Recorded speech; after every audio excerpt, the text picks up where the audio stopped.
Assalamualaikum warahmatullahi wabarakatuh. Oke, untuk ini buat SMA kelas 12 jurusan IPA ya. Halo semuanya, silakan segera bergabung. Karena UN semakin dekat, kita kurang 1 minggu lagi untuk akan melaksanakan UN.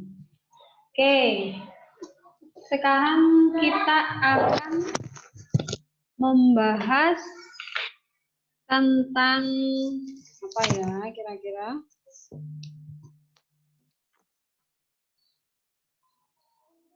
Oke, kira-kira kita akan membahas apa?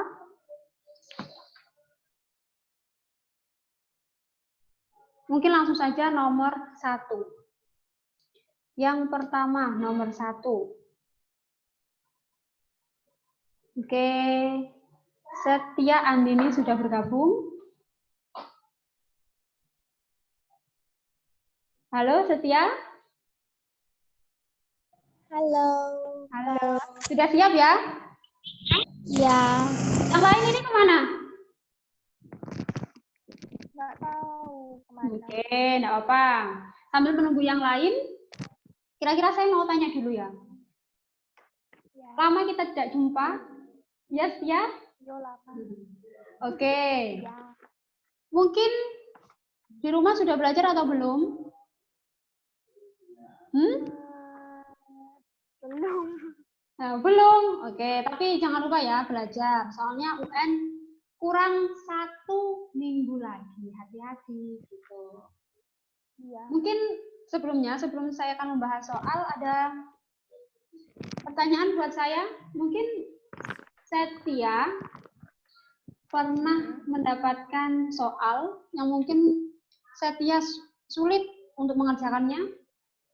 Ada nggak? Ada, Mbak. Apa? Tentang apa? Itu kayak dikasih soal cerita kan. Mm-hmm. Nah, itu tuh nanti soal cerita tuh itu ceritanya tuh kayak hikayat apa bukan kayaknya, tapi tuh kayak pokoknya tuh alurnya tuh ribet, kata-katanya berat, terus disuruh tentukan makna apa nih, pesan moral. Nilai moral itu Nilai moral nilai moral kan berkaitan dengan tingkah laku. Nah itu jawabannya tingkah laku semua ya, aku bingung kan jawab ngawur. Oke, nilai moral ya. Iya. Boleh di agak ke sana. Agak keras, Pak. Agak keras. Nggak ada. Oh, mungkin itunya soalnya. Ini. Oke, yang pertama tadi apa? Nilai moral? Iya, nilai moral. Itu Pak, yang kurang besar. Nilai moral. Oke, terus apa lagi?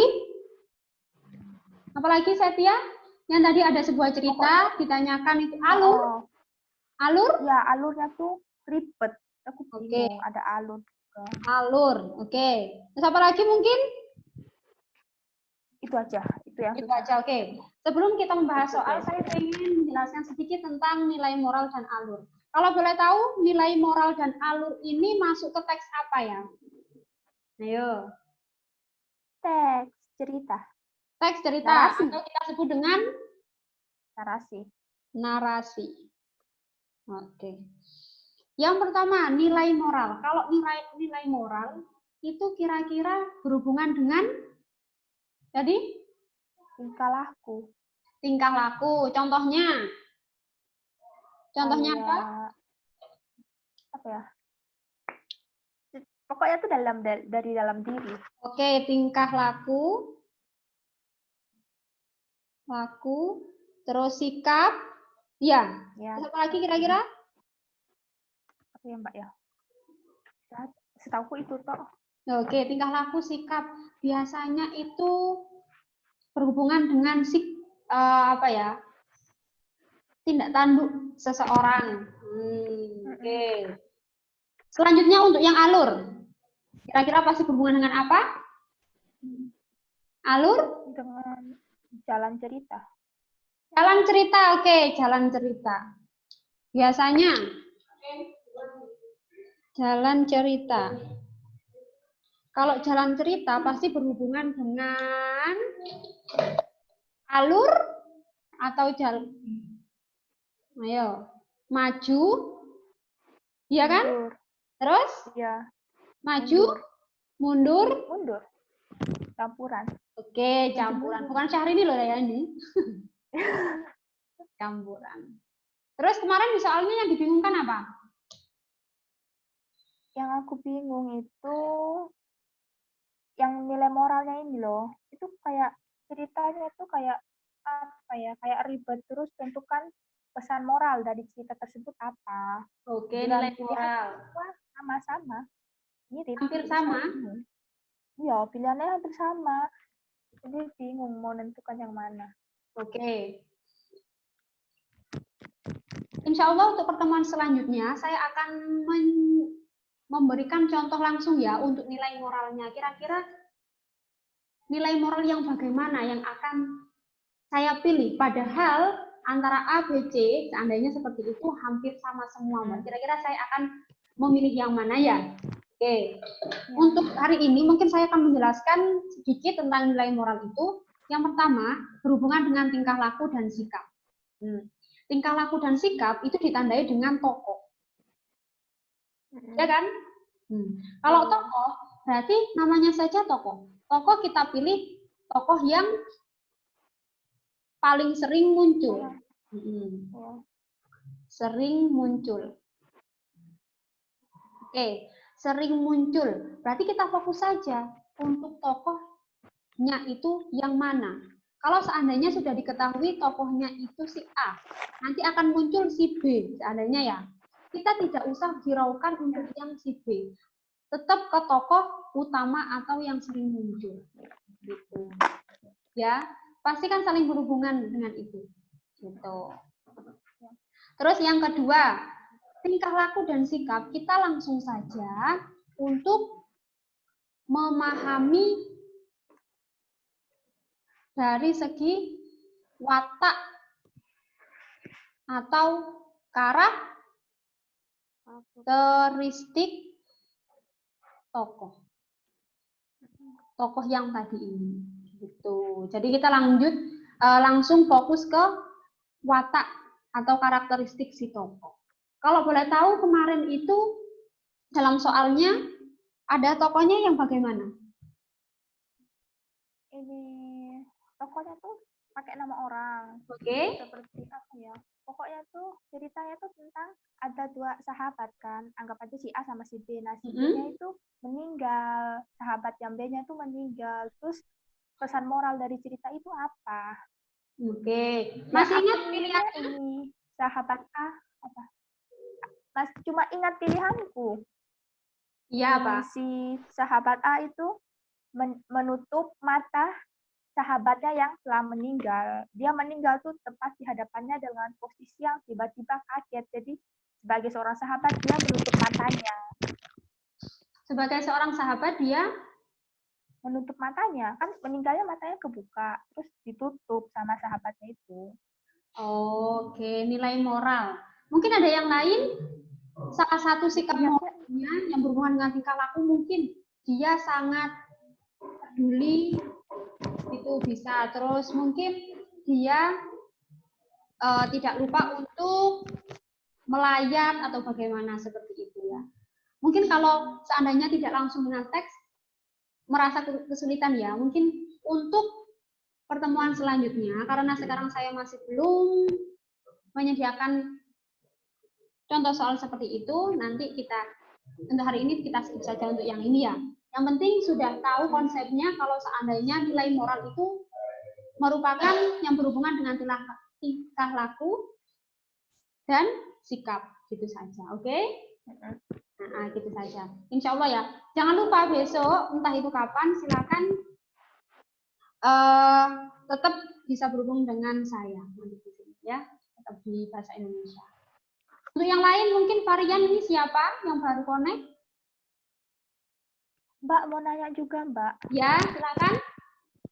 Ini kayak kan disajikan sebuah cerita atau dialog gitu. Nah, Ya. itu tentukan watak orang tuh gimana? Oke. Kan Menentukan ada kan watak. ini. Oh, Ada ini dari dialog tokoh apa, jadi bingung. tadi apa? Menentukan watak. Jadi watak, menentukan watak orang.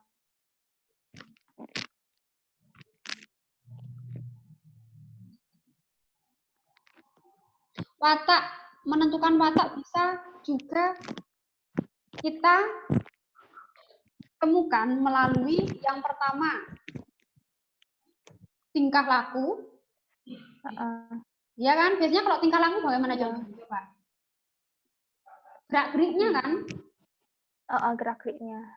Sikapnya pasti berhubungan dengan sikap. Iya, sikapnya. Terus biasanya juga apa? Penjelasan? Ini penjelasan uraian dari penulis. Penjelasan tokoh? Oh ya, penjelasan tokoh lain. Seperti itu. Terus apa lagi mungkin? Penjelasan dialog tokoh antar lain? tokoh. Apa? Dialog antar tokoh. Dialog antar tokoh? Ini bisa ya? Atau dialog antar? Bisa juga tokoh. Oh, terus apa uraian lagi? langsung. Pintar. Uraian penjelasan langsung ke penulis. Penulis. Ya kan biasanya ada tokoh si A, dia sangat gemar membaca. Loh, berarti di situ kan apa? Secara langsung oleh si penulis. Ya, gemar Beda halnya kalau seandainya Andi menyebutkan dia, maksudnya Andi menyebutnya dia adalah seorang yang memiliki sifat yang baik. Loh, berarti itu kan penjelasan dari tokoh lain. Nah, seperti itu. Terus sekarang yang ditanyakan adalah apakah ini saja? Menentukan. Udah. Itu aja. Oh, gitu aja. Oke. Ada pertanyaan lain mungkin? Enggak? Belum, masih mikir-mikir. Oke. Untuk yang alur tadi, kembali ke alur, jalan cerita, maju, mundur, campur, sudah? Ada pertanyaan lagi mungkin?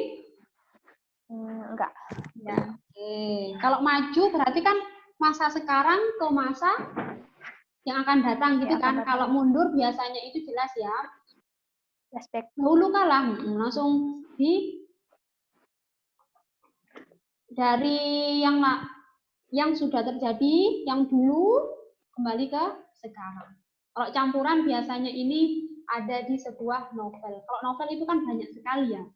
Kayak gitu, banyak sekali untuk sub-sub judulnya. Jadi di situ pasti masuk ke alur campuran. Gitu. Mungkin yang baru bergabung ini Safira. Halo Safira. Safira? Iya, Mbak. Oke. Safira sudah bergabung ya. Silakan kalau seandainya ada pertanyaan sebelum saya akan membahas soal, ada apa lagi? Saya akan menjelaskan. Sudah. Sudah? Sudah, Mbak. Oke. Atau mungkin sudut pandang? Ada pertanyaan untuk sudut pandang? Kalau yang sudut pandang orang ketiga serba tahu itu gimana? Oke, sekarang kita akan membahas sudut pandang. Sudut pandang. Sudut pandang. SP, saya singkat SP ya. Yang pertama kan ada apa kok saya lupa ya? Ada sudut pandang orang Pertama. Ada sudut orang Kedua. sudut orang Ketiga. Kalau yang pertama itu bagaimana ya? Kalau sudut pandang orang pertama itu pasti biasanya menggunakan apa biasanya? Halo? Kalau seandainya seperti ini,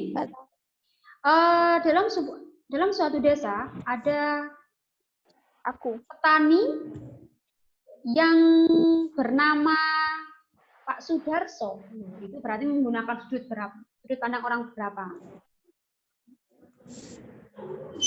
Kalau menceritakan Satu. orang lain. Satu kah? Ayo. Dua. Dua. Setelah satu, dua, sekarang tiga. Ayo. Tiga. Oke.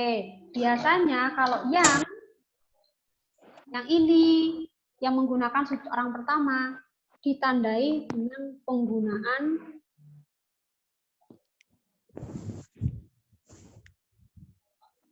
ku. Aku, saya, hamba.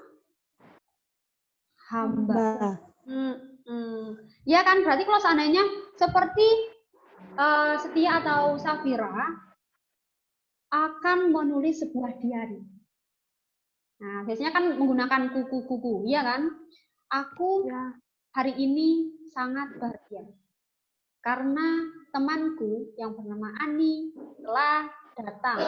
Aku loh, berarti kalau seandainya ada kuku, aku, saya, hamba, itu pasti menggunakan sudut pandang orang pertama. Sedangkan kalau sudut pandang orang kedua, ayo, berarti kalau sudut pandang orang kedua menggunakan atau terdapat ciri-ciri apa ya? Dia. Dia, yakin dia? Enggak. Iya, yakin. Ayo, yakin atau enggak? Nama orang. Harus yakin. Sudut pandang orang kedua biasanya ditandai dengan penggunaan mu. Ya kan?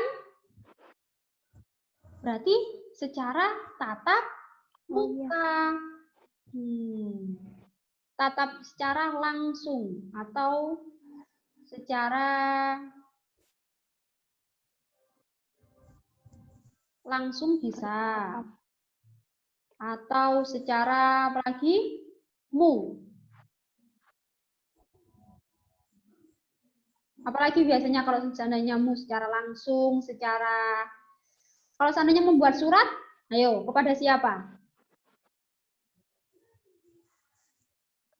Pihak kedua. Berarti kan mu langsung kan? Iya kan?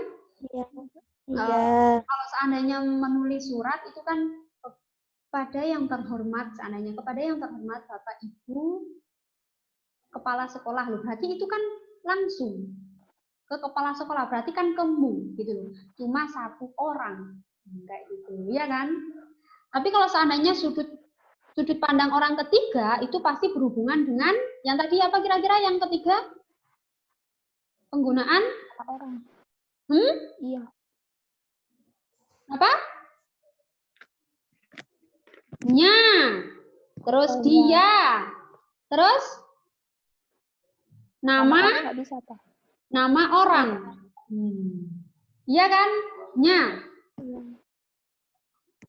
Tadi pagi siswi itu, berarti kan siswi itu merupakan dia. Nama orang. Tadi pagi Anissa pergi ke, berarti ini kan menggunakan sudut pandang orang ke ya. Hati-hati. Jadi sudah tahu ya, penggunaan huruf ku berarti aku, saya, hamba, berarti kan saya sendiri. Tapi kalau seandainya mu itu secara langsung atau menggunakan dengan pihak kedua. Sedangkan sudut pandang orang ketiga berarti menceritakan orang lain, ya. Menceritakan orang lain.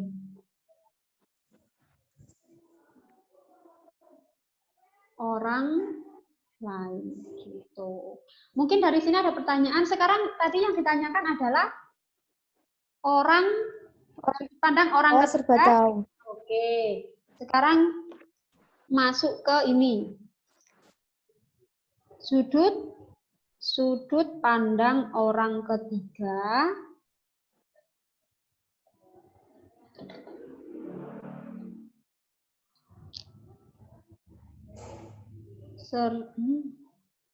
serba tahu.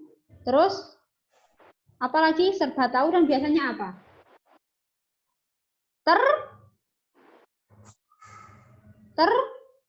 Terbatas. Batas. Kalau seandainya sudut pandang orang ketiga serba tahu, pasti kan tahu seluk-beluknya, ya kan? Kalau terbatas itu bagaimana, Mbak? Kan kita tidak tahu. Oh, ini merupakan serba tahu dan terbatas. Kalau seandainya terbatas, ini hanya berupa deskripsi.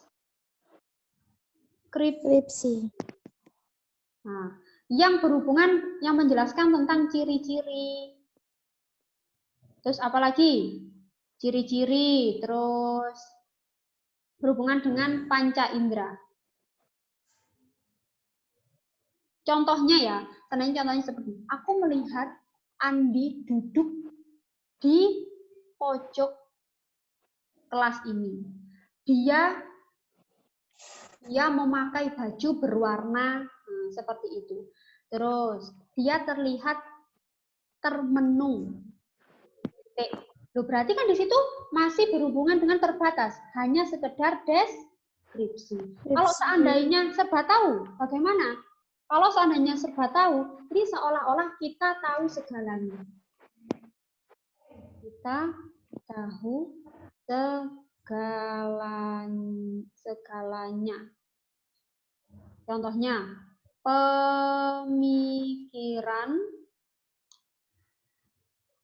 pemikiran kan? Pemikiran yang diceritakan. Seperti itu. Kalau seandainya yang tadi Andi, saya melihat Andi duduk di pojok kelas. Dia menggunakan baju berwarna apa. Berarti itu kan berhubungan dengan ciri-ciri. Iya kan? Hanya sebatas mendeskripsikan.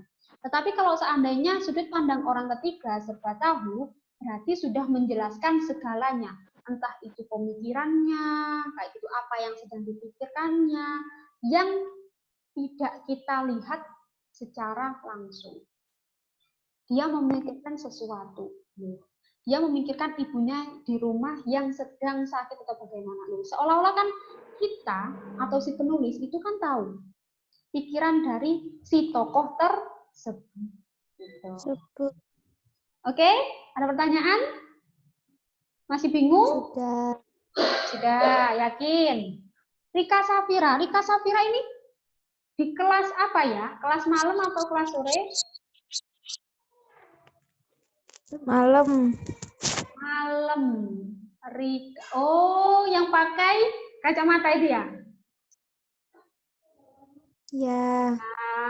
Ya, saya hampir lupa. Soalnya kan kita juga jarang ketemu. Mungkin Rika masih bingung nggak? Ya. Sudut pandang orang ketiga serba tahu dan terbatas. Pokoknya kalau yang serba tahu itu sepenuhnya sudah mengetahui seluk-beluk. Ya, entah itu pemikiran dari si tokoh, tapi kalau seandainya terbatas hanya penjelasan tentang deskripsinya saja. Gitu. Ya. Ada pertanyaan, Safira? Bingung? Sudah. Oke. Selanjutnya apa mungkin yang akan saya jelaskan lagi? Ayo. Yang lain yang baru bergabung, Rika Safira, Varian ini siapa ya? Belum?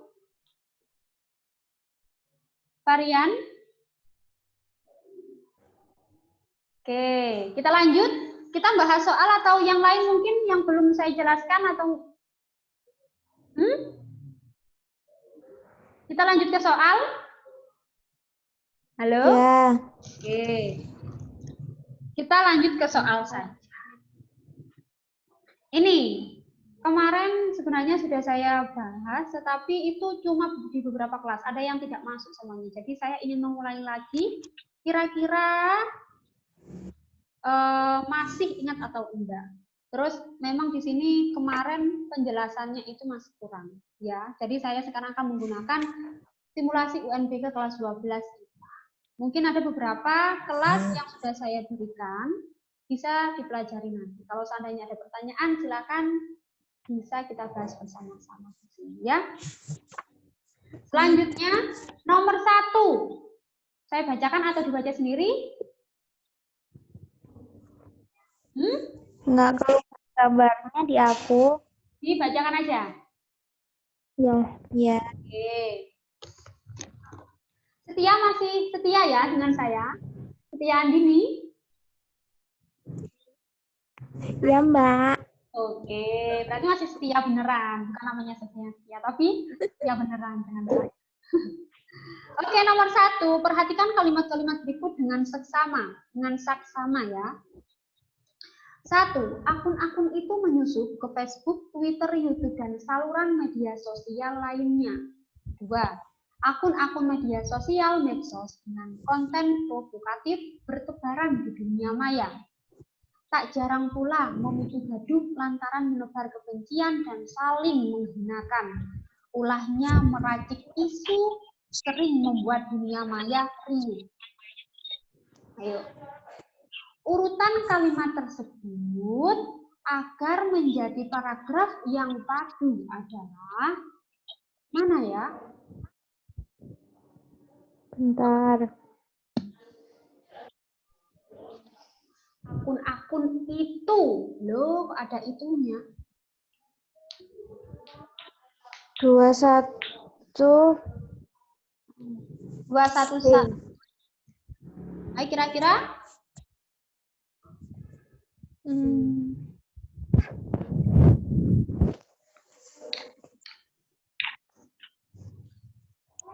Oke, kita bahas satu persatu ya.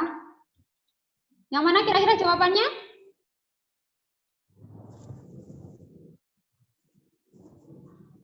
Urutan kalimat tersebut. Kalau seandainya nomor 1, di sini ada nomor 1. Benar nggak nomor 1? Akun-akun itu. Ayo hati-hati. Itu di sini. Berarti jelas ya ini salah. Karena itu apa? Sebuah itu merupakan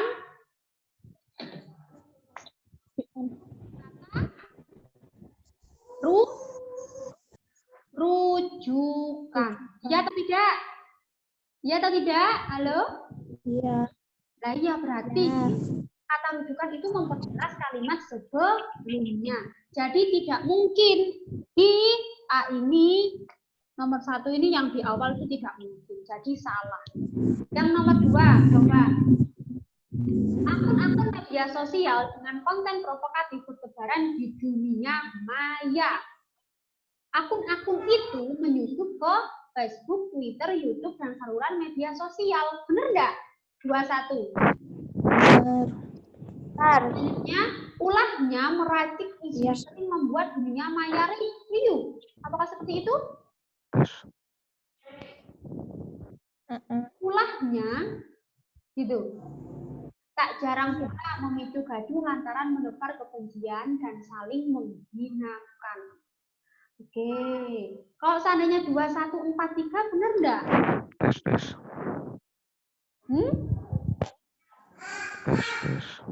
Bagaimana? Tes. Kira-kira?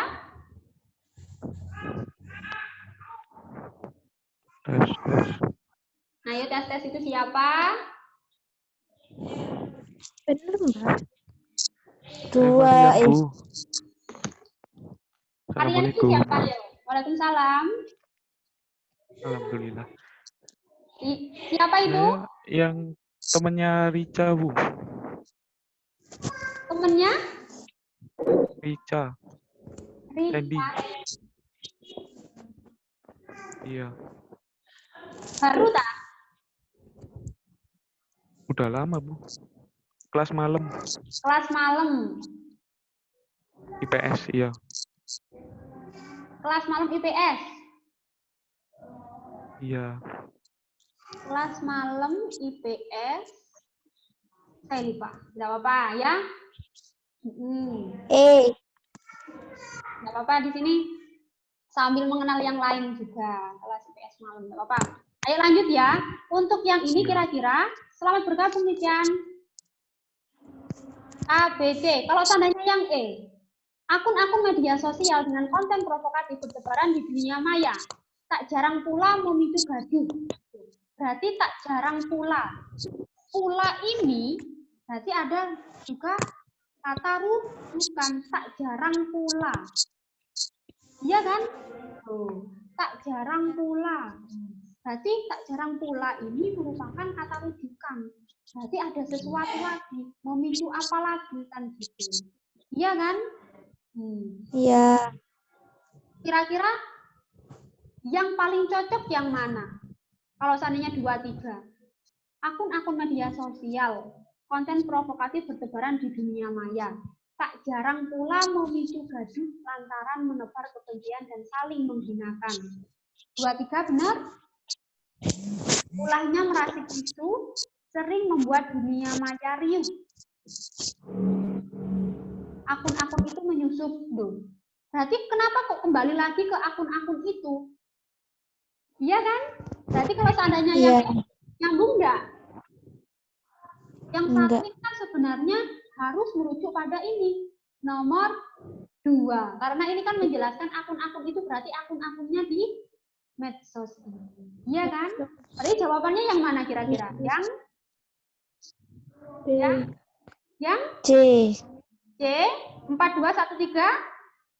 Ulang. Loh. Hati-hati. Nya ini. Hatinya ini berarti kan kata rujukan juga. Ayo.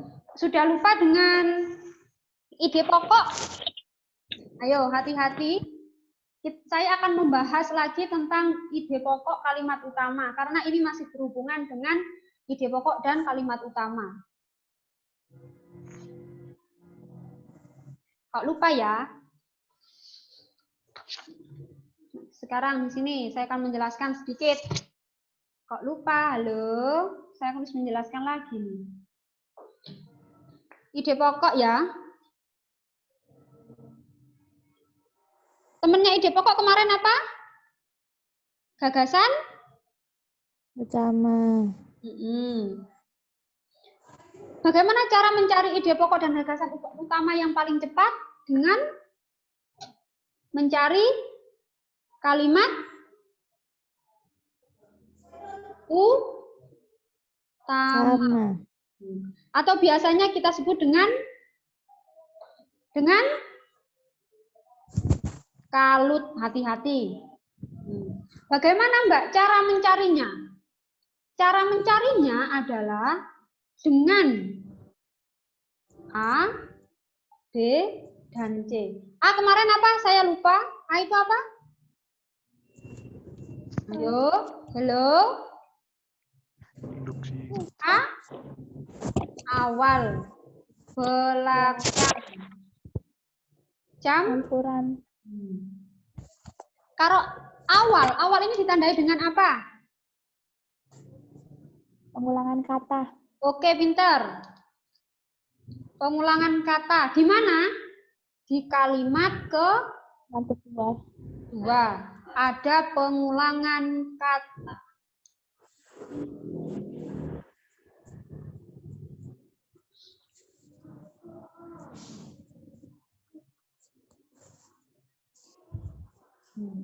Terus apa lagi? Ada kata rujukan. Pinter. Kalau di belakang sekarang di mana? Apa tanda-tandanya? Ada Pinter. Biasanya simpulan ini ditandai dengan apa? Jadi. Oke, pinter. Apa ya? Jadi. Terus? Dengan demikian. Oki, osi, dengan demikian. Kalau campuran ditandai dengan apa sih? A plus B. Sudah ya. Ini patokan kita. Semuanya masih ingat dengan konsep kita yang pertama kali. Nah, tiap pertemuan saya sudah menjelaskan ini loh ya. Semuanya harus paham. Pengulangan kata, kata rujukan, simpulan, jadi oki, osi, dede, campuran A plus B. Ya. Setelah kita ingat dengan konsep ini, sekarang kita kembali ke ini pembahasan kita.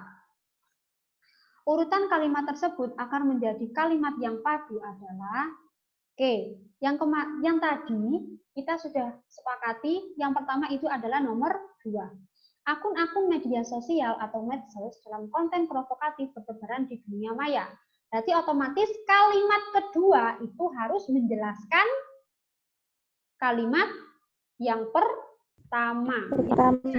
Kalimat yang pertama tadi ditandai dengan apa? Kata rujukan sama repetisi atau kata ulang. Kita kira-kira mana? Yang mengulang kalimat pertama yang mana kira-kira? Yang satu. Iya kan? Akun-akun media sosial ini bertebaran di dunia maya. Akun-akun itu loh, berarti kan ini ya. Loh ini rujukannya berarti kan jelas 2 1. Berarti itu kan merujuk pada media sosial ini, ya atau tidak? Nah, berarti akun-akun itu gitu. Jadi kalian tidak bingung ya. Kita langsung saja mencari kata rujukan. Berarti yang benar adalah 2 1. Mana yang 2 1? B. Ya wes. Berarti yang benar adalah yang B. 2 1. Kayak gitu. Ada pertanyaan? Kalau ini jelas ya, masa satunya itu di belakang? Jelas? Tidak. Ada pertanyaan di sini? Belum. Walaupun kalian tidak membaca semuanya, tetapi awalnya itu sudah benar dan yang lainnya itu tidak ada yang sama, berarti langsung saja 2 1 4 3. Ya, akun-akun itu berarti merujuk ke sini. Selanjutnya, ulahnya. Loh, ulahnya ini merujuk pada ulahnya si akun itu. Ya atau tidak? Nah, ulahnya 4 ini berarti selanjutnya tak jarang pula. Loh. Pula ini apa? Penegasan juga kan? Ada tambahan lagi kan? Tak jarang pula memicu gaduh. Ini kan memperjelas yang keempat. Membuat riuh. Nah, tak jarang pula, loh jelas berarti jawabannya adalah yang nomor 2143 atau bravo. Oke, ada pertanyaan? Halo, Setia, masih setia dengan saya? Iya, Mbak. Rika? Rika, masih Iya, setia dengan Mbak. saya? Marian? Halo. Iya. Halo, oke. Masih aman ya. Sekarang kita masuk ke nomor 2. Yang dicari ternyata adalah ide pokok. Loh, ayo. Tadi ide pokok ditandai dengan apa? Ada yang masih ingat?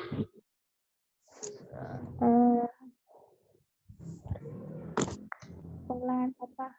Oke. Ide pokok ada pengulangan Kata. Lanjut. Terus ada apa lagi? Kata rujukan. Oke. Coba ya, kita ini bisa melihatnya dari kalimat yang kedua. Kalimat yang kedua, coba. Kita sebelum ke kalimat kedua harus membaca kalimat yang pertama dulu. Puisi Indonesia kontemporer adalah puisi-puisi Indonesia yang lahir di dalam waktu tertentu yang berbentuk dan bergaya tidak mengikuti kaidah-kaidah puisi lama pada umumnya. Istilah puisi Indonesia kontemporer mulai dipopulerkan pada 1970-an. Loh, kira-kira ada nggak pengulangan kata di sini? Ada. Yang mana? Puisi Indonesia kontemporer. Oke, puisi Indonesia kontemporer. Oh iya. Terus, ada nggak lagi kata rujukannya? Nggak ada ya? Loh Mbak, ternyata di sini itu ada lagi Mbak. Ciri-cirinya ternyata di sini ada apa? Ada demikian. Dengan demikian. Loh, berarti kalau seandainya dengan demikian, puisi kontemporer dapat diartikan sebagai puisi yang bebas dari lingkungan makna leksikal, sehingga deret dan atau kalimat bermakna leksikal, bahkan kadang-kadang kata-kata digunakan tidak ada dalam kamus atau ujaran. Loh Mbak, berarti ini kira-kira masuk ke apa? Campuran. Oke, berarti A plus Plus B. Coba kita lanjut. Tadi kalau A plus B itu kan ini, ya kan? Puisi Indonesia kontemporer adalah puisi Indonesia yang lahir di dalam waktu tertentu, berbentuk dan bergaya tidak mengikuti kaidah-kaidah puisi lama. Nih, dengan demikian puisi kontemporer dapat diartikan sebagai puisi bebas, hati-hati, dari lingkungan makna leksikal. Leksikal itu tidak sesuai dengan kamus, ya. Ya, leksikal itu Iya. tidak dengan kamus. Loh, Mbak, maksudnya nanti saya jelaskan. Sehingga deret kata atau kalimat sering tidak bermakna leksikal atau kamus. Ayo, silakan kita bersama-sama mencari jawabannya. A plus B ya, tadi jawabannya ya. A. Puisi kontemporer adalah puisi Indonesia lahir pada waktu tertentu. Apakah ini? Apakah ini bisa mewakili awal dan akhir? Bisa enggak? Bisa?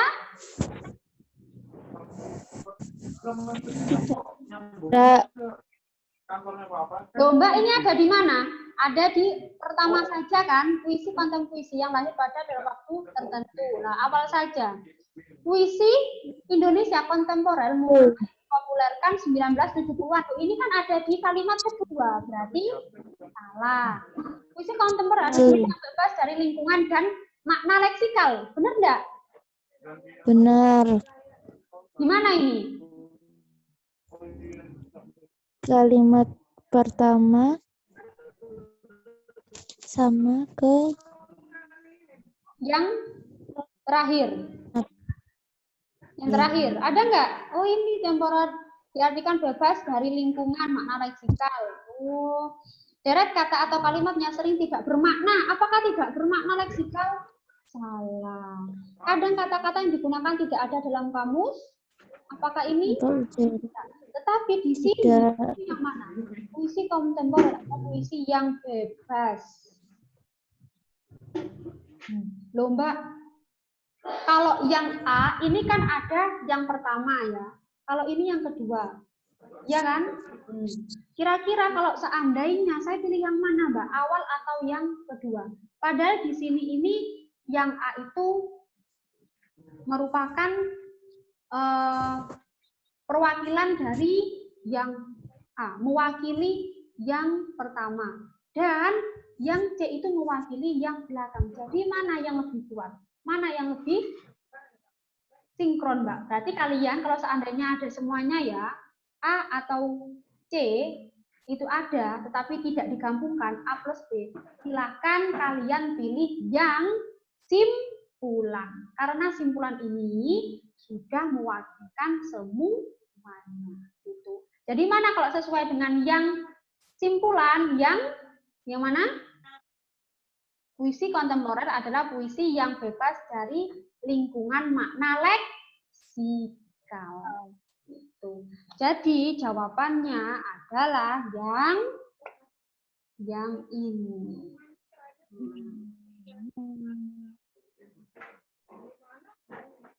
Ya, sebenarnya ini benar, tetapi lebih kuat simpulan. Berhubung A plus B itu di sini tidak ada, berarti kita pilih yang C. Puisi kontemporer ada puisi yang bebas dari lingkungan makna leksikal. Karena ini berisi simpulan. Seperti itu. Ya, oke. Ada pertanyaan? Ada pertanyaan? Halo? Putri Rahmadani. Apa, Bu? Mas baru bergabung? Dari tadi kemana? Kok baru gabung? Iya, Bu. Baru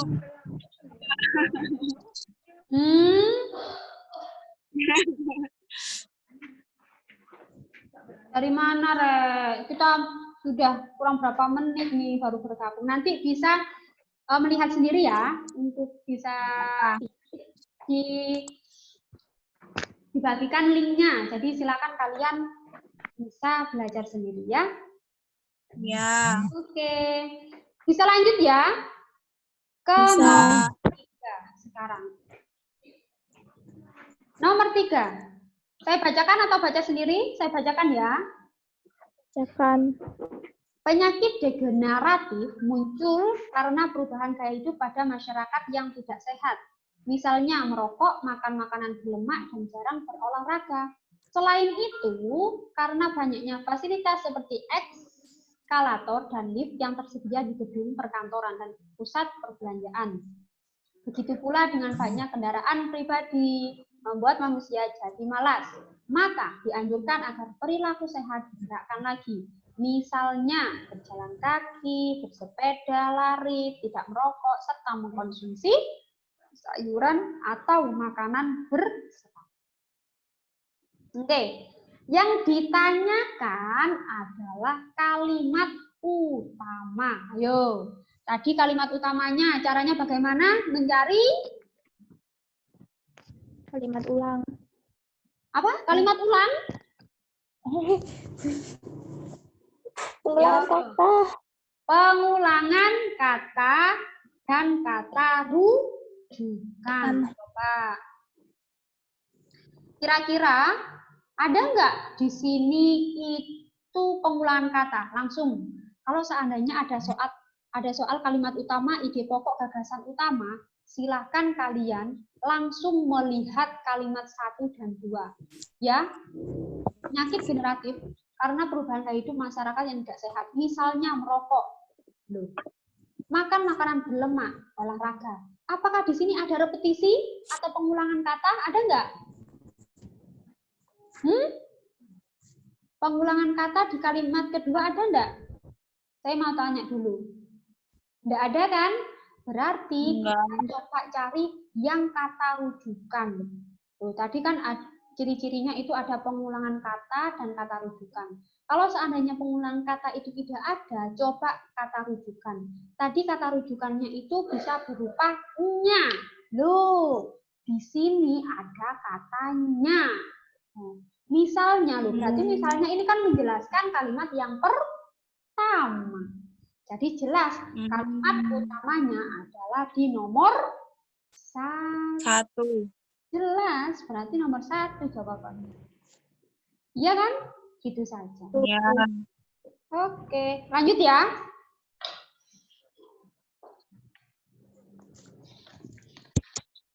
Ini yang tadi terlambat, yang baru masuk juga. Ini catatannya yang tadi sudah saya jelaskan, silakan bisa dilihat lagi. Ini sudut pandang orang pertama, sudut pandang orang ke-1, kedua, dan ketiga. Sudut pandang orang ketiga, serba tahu dan terbata. Silakan ya. Ya, makasih Bu. Sama-sama. Lanjut. Selanjutnya nomor 4. Dibaca sendiri atau saya bacakan? Jelas nggak di HP kalian? Nggak jelas. Oh, nggak jelas. Kasihan. Bacalah bacaan berikut dengan saksama. Mengendarai sepeda motor untuk aktivitas sehari-hari memerlukan kenyamanan, apalagi menjelang datangnya musim hujan seperti saat ini. Karena itu, memeriksa kendaraan secara rutin di bengkel mutlak dilakukan agar terhindar dari kecelakaan di jalan raya.